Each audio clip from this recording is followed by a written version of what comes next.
What are Zendesk macros? Hi there, customer experience community. I hope you're having a good day today. I'm here to bring you value with what are Zendesk macros. So, Zendesk macros are templates. All right, that's enough. That's what Zendesk macros are. They're templates. So if you want to create templates, just use macros.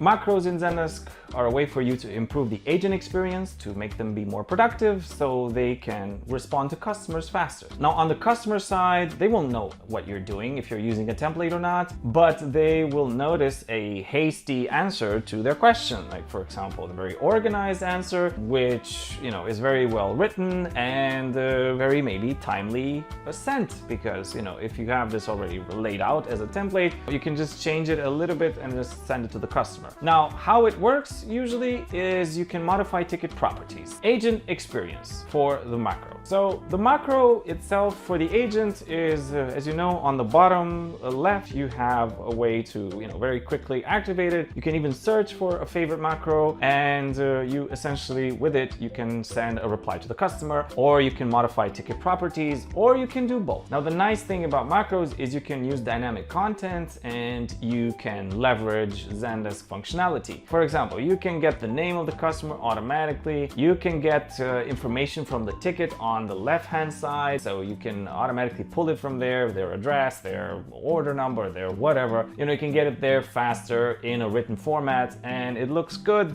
and you can, speed up your experience, and you can get back to the customer faster. So it can increase your experience as an agent, and it can make your life easier. We interrupt this program to give you a word from our sponsor, which is Roka.work. If you want to borrow somebody else's 10,000 hours of using Zendesk and having done over 300 projects from a Zendesk Premier partner, then hop on to this link, roka.work/offers. Any service that you need with Zendesk, how that would look like for you as a ballpark from an expert, somebody that's been doing this for decades. Once you hop on the website, on the offer page, we'll ask you how many agents you have and what kind of service you need, and we'll give you a ballpark and what that looks like. If that interests you, then we'll ask for more information and you'll be able to get an official offer from me. And we can take the discussion from there. Now, with any of our implementations, because we have so much experience, you'll be able to leverage all Zendesk functionality. You'll be able to look at the right reports. You'll be able to make sure that you're using Zendesk with maximum capacity, get management off your back. You'll be able to have a productive team, and you'll be able to have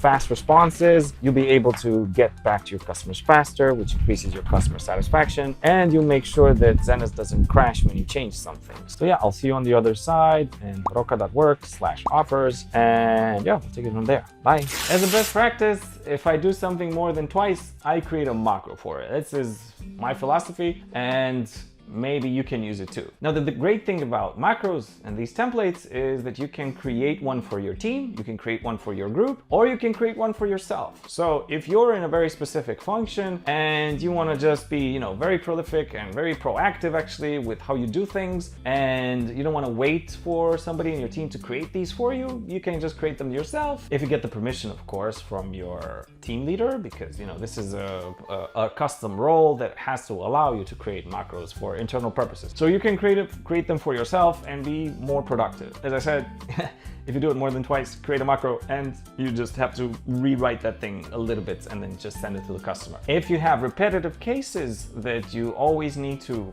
ask for the same thing or communicate the same kind of information, then create a macro for it. A great use case for macros is you can also use advanced AIs on this. So you can use the advanced bots from Zendesk, and they can pick up on, for example, the macros that you have in your system, and depending on what it reads from within the context of the ticket, it suggests to use some of the macros, and that further speeds up the way that you're working, and it can enhance the customer experience and also the agent experience. Now, a human has to validate what macro is appropriate and which one it isn't, so they can manually have to answer. So this has been the update about macros. I'm sure there's going to be 50 other things that I didn't mention during this video, so I'll make another video for you. Before I end it, I've noticed that only 9 to 10% of you are subscribed, so please consider subscribing to this YouTube channel. If you find this content, valuable, I'd be more than grateful, and you'll be helping out the channel a lot. So thank you. I will see you in the next one. Bye.